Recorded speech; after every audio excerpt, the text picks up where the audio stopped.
ආයුබෝවන් යාළුවනේ. ඔන්න අපි අද කාලයකට පස්සේ අලුත් අවුරුද්දත් එක්ක අපේ ගම්රට බලා යන ගමන් අලුත් සංචාරක නවතන සඳහා යන්න තමයි සූදානම් වන්නේ. අද අපි බලාපොරොත්තු වෙන්නේ සුන්දර ලංකාගම් පුරවරයට පියන ගන්න. බලමු අපි කොහොමද ලංකාගමට යන්නේ කියලා. ලංකාගමට යන කෙනෙක් නම් අපි කොළඹ ඉඳලා යනවා නම් වැලිපැන්නෙන් එක්සිට් වෙලා හොරවල පැලවත්ත නෙළුව හරහා තමයි ලංකාගමට යන්න වෙන්නේ. නෙළුවේ ඉඳලා අපි ගත්තොත් මාවිට කොස්මුල්ල මාදුගැට හරහා ලංකාගමට පහසුවෙන්ම ගමන් කරන්න පුළුවන්. අපි දැන් මේ ඉන්නේ නෙළුව නගරයේ. නෙළුව නගරයේ ඉඳලා ගිංගග හරහා තියෙන ප්‍රධාන පාලම් පහු කරලා දකුණු අත පැත්තට තියෙන පාරෙන් තමයි මාවිට පාර. අපි ඒ පාරෙන් තමයි ලංකාගමට ප්‍රවේශ වෙන්නේ.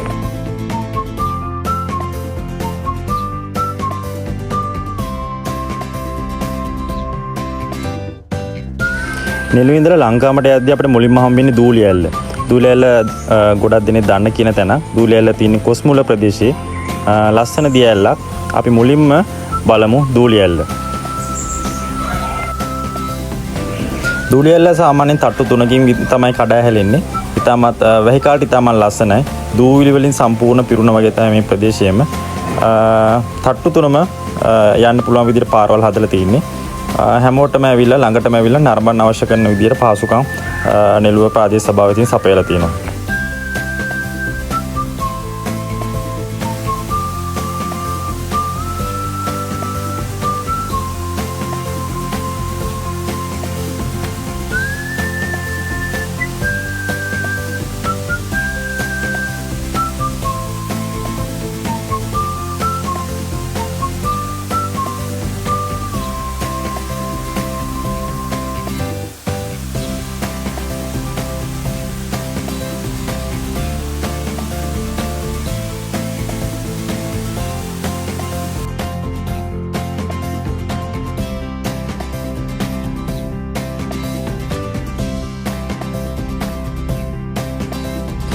දූලියැල්ල නරඹලා අපි ඊළඟට ගමන් කරේ මාදුගැට ප්‍රදේශයට. දූලියැල්ල ඉඳලා මාදුගැටට තියෙන පාර සමහර තැන්වල පොඩි පොඩි අබලන් තත්ත්වයන් පවතිනවා. නමුත් වාහනයකට ගමන් කරන්න පුළුවන් මට්ටමක් තියෙන්නේ.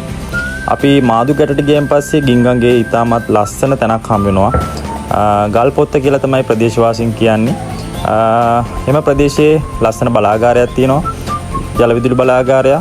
ජල විදුලි බලාගාරයත් එක්කම පවතින මේ ගල්පොත්ත ප්‍රදේශය ඉතාමත් දර්ශනීය ප්‍රදේශයක්. කෙනෙකුට ඇවිල්ලා පහසුවෙන් නාගන්න පුළුවන් තැනක්.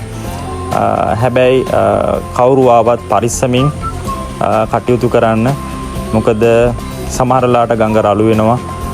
සමහරලාට ගල්පොත්ත ප්‍රදේශයේ සමහර තැන් තියෙනවා ජල පහර වේගෙන් ගලාගෙන යන.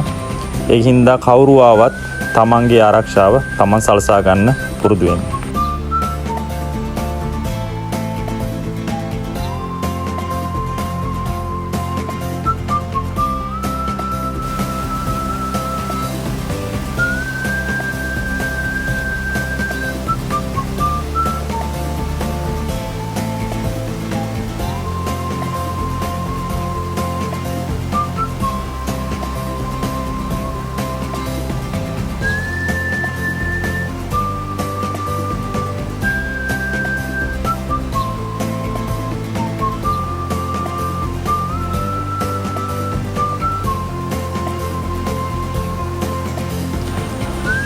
ඔබට පේනවා ඇති ගල්පොත්ත අවසාන ප්‍රදේශයේ ජල පහර ඉතාමත් වේගෙන් ගලාගෙන යනවා.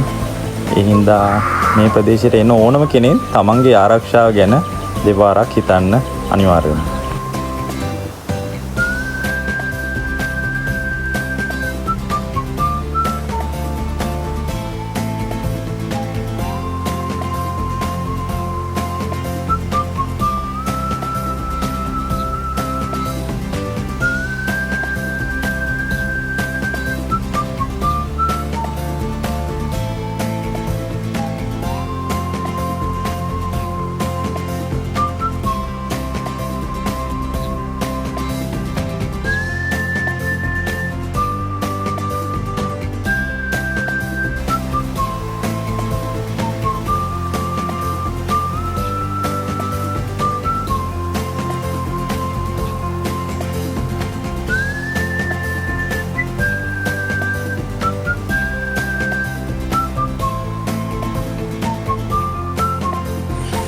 මාදුකට පහු කළා සිංහරාජ රක්ෂිත වනාන්තරය මැදින් අපි ලංකගම බලා දැන් පිටත් වෙන්න හදන්නේ.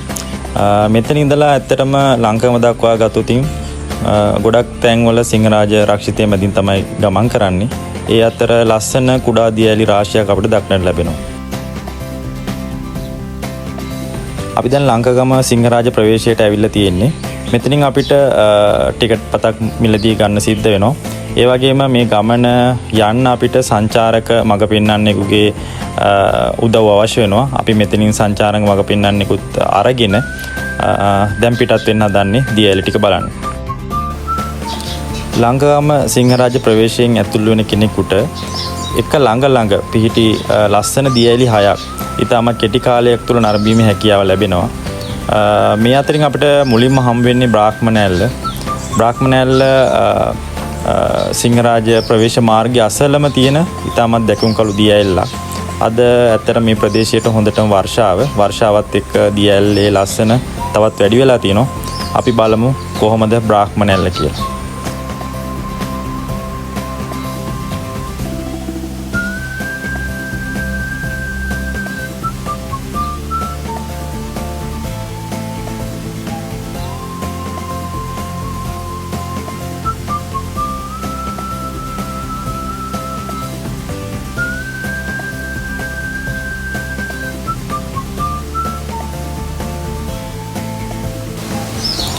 බ්‍රාහ්මණ ඇල්ල නරඹලා එතන ඉඳලා අපි ඉදිරියට දැන් මේ ගමන් කරමින් පවතින්නේ.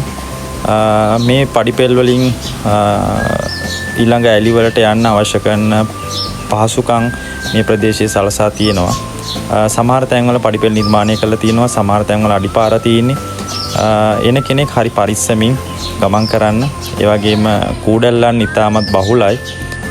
ඒ සඳහා අවශ්‍ය සුදුසු ප්‍රතිකර්ම රැගෙන පැමිණෙන එක වඩාත් යෝග්‍ය වෙනවා. සමහර ස්ථානවල ඇතරම් පඩිපෙල් නැහැ. තියෙන්නේ පොඩි අඩිපාරක්. මුල් බහුලයි. ඒ හින්දා තමන්ගේ ආරක්ෂාව තමන් සලසා ගන්න ඕනේ.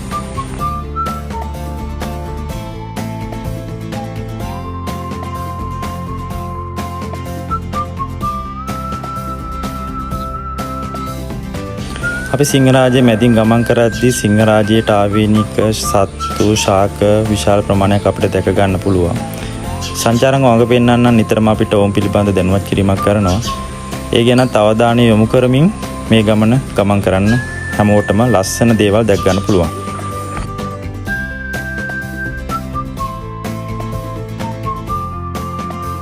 ඇත්තරම සිංහරාජය ඇතුලේ තියෙන ඉතාමත් උස ගස් මම මේ ඔබට පෙන්වන්න උත්සාහ කරන්නේ කොපමණ උසක් ගහක තියෙනවද කියලා දල වශයෙන් ඔබට අවබෝධයක් ලබා ගැනීම උදෙසා.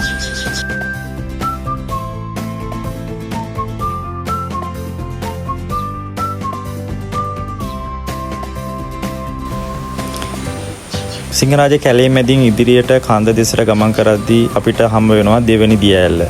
මේක නම් කරන්නේ ඌරන් වැටුණු ඇල්ල ලෙස. මේක කොටස් දෙකකින් සමන්විතයි. ඉතාමත් දර්ශනීය දියඇල්ලක්. මේ තියෙන පහළ කොටස අපි මේ කොටස බලලා බලමු ඉහළට ගමන් කරලා.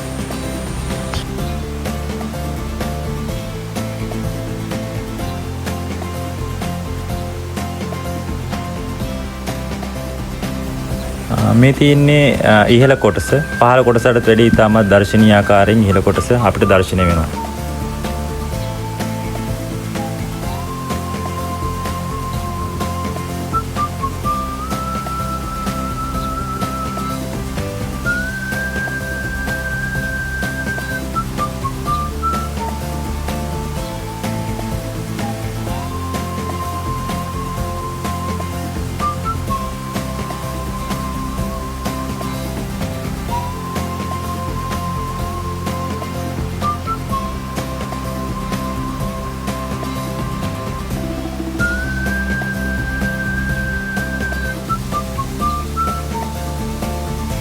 ඌරන් වැටුණු ඇල්ලේ ඉඳලා ඉදිරියට ගමන් කරද්දී අපිට හම් වෙන්නේ නුග දෙක ඇල්ල. නුග දෙක ඇල්ල කියලා මේ ඇල්ලට නම තියලා තියෙන්නේ මේ ඇල්ල පටන් ගන්න ස්ථානයේ දෙපැත්තෙම රූක්ෂ නුග ගස් දෙකක් තියලා තියෙන්නේ. අද වෙනකොට ඇත්තට මේ නුග ගස් දෙකෙන් එක නුග ගහයි ඉතිරි වෙලා තියෙන එක නුග ගහ කඩන් වැල්ලා තියෙනවා. ඌරන් වැටුණු වැල්ලට සාපේක්ෂව මේ ඇල්ල ඉතාමත් පොඩි ඇල්ලක්. නමුත් ඉතාමත් දැකුම් කළු තිය ඇල්ලක්.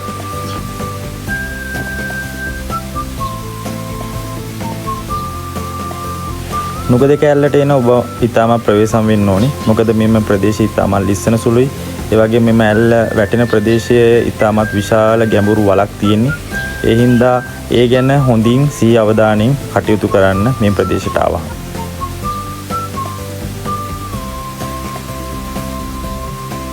නුග දෙක ඇල්ල බලලා අපි ඊළඟට පල්ලෙහාට ගමන් කරන්න ඕනි. පල්ලෙහාට ගමන් කරද්දී අපිට හම්බ වෙනවා ගල් ඔරු ඇල්ල. ඉතාමත් ලස්සන ඇල්ලක්. සම්පූර්ණ ජල පහර ප්‍රධාන ගල් කුළු දෙකක් මැදින් තමයි කඩා හැලෙන්නේ. කඩා හැලිලා සාමාන්‍ය විදිහට ගලා බසිනවා. ඉතාමත් දර්ශනීය කොටසක්. අපිට මේ වගේ ඇල්ලක් දකින්න හම්බෙන්නේ ඉතාමත් කලාතුරකින්.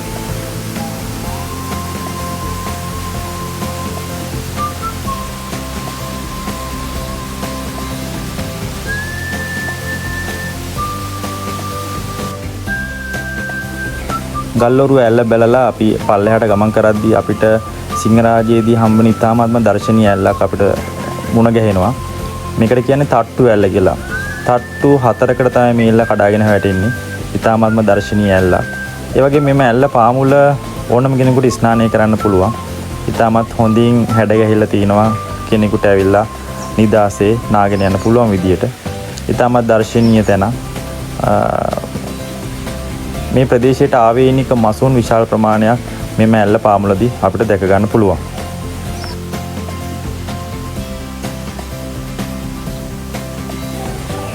සිංහරාජ්‍ය ලංකගම් ප්‍රවේශයෙන් ඇතුළු වුණාන් පස්සේ අපිට හම් වෙන ප්‍රධාන දියඇලි 6න් ඉතාමත්ම දර්ශනීය ඇල්ල තමයි තට්ටු ඇල්ල. ඇත්තටම ඉතාමත් මනස්කාන්ත දර්ශනයක්. ඔබත් දවසක එන්න ඇවිල්ලා මේ ලස්සනත්වයේ සුන්දරත්වය දැක බලා ගන්න.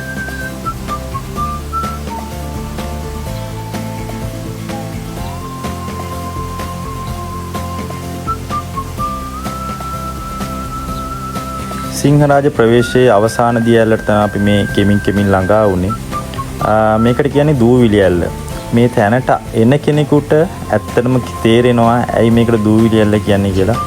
මෙම ඇල්ල කඩා වැටෙන ස්ථානයේ සම්පූර්ණ දූවිල්ලෙන් එහෙම නැත්නම් පිණි වලින් වැසී පවතිනවා. ඒ හින්දා තමයි ඇත්තටම මේකට දූවිලි ඇල්ල කියන්නේ. ඊටාත්ම දර්ශනීය තැන. හැබැයි එන කෙනෙක් චුට්ටක් නාන්න බලාගෙන ඉන්න ඕනේ. මොකද පින්නෙන් අපි ඕනම වෙලාවක වැහෙන හින්දා.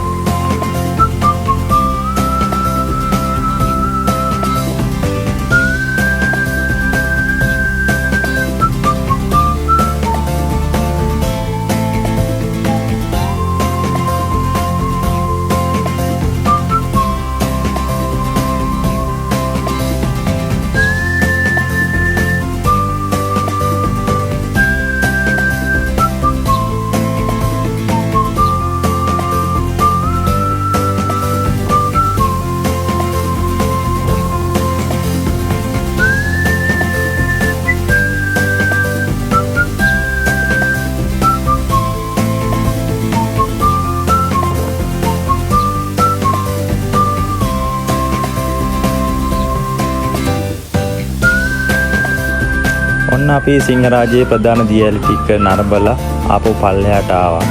ආවත් එක්කම පාලමත් එක්කම පල්ලෙහා තියෙනවා ලස්සන තැන. ගම්මුන් විසින් තමයි මේක නිර්මාණය කරලා තියෙන්නේ. ඕනම කෙනෙකුට මෙතෙන්ට ඇවිල්ලා වතුර ටිකක් නාගෙන නිදාසේ යන්න පුළුවන් විදියට හදලා තියෙන්නේ. හැබැයි අපි හැමෝම කිසිම දෙයක් ගෙනල්ලා මෙතන අපවිත්‍ර නොකර ඒ පිරිසුදු බව ආරක්ෂා කරගන්න හැමෝම කැප වෙනවා.